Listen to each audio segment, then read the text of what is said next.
up to the mountains, ran down to the valleys, to the place that you appointed for them. You set a boundary that they may not pass, so that they might not again cover the earth. O Lord, how manifold are your works. In wisdom you have made them all. The earth is full of your creatures.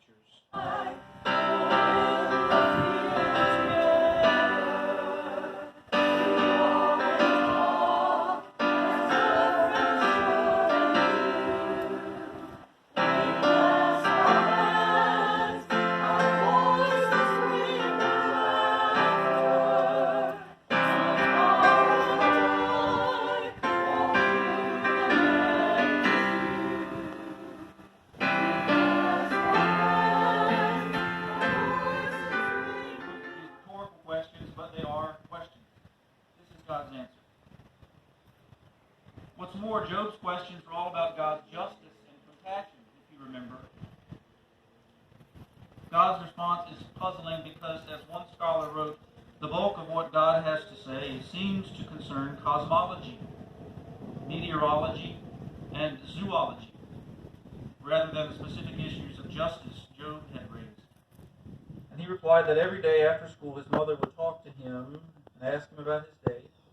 She wasn't so much interested in what he learned that day, but she always inquired, did you ask a good question today? Asking good questions, he said, is what got me this far. I remember the first time I heard someone say that when you respond to a question with a question, you do two things.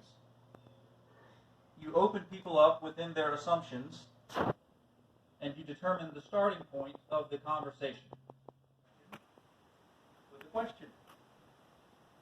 Good teacher, what must I do to inherit eternal life? Jesus said, why do you call me good? Pilate asked Jesus, are you the king of the Jews?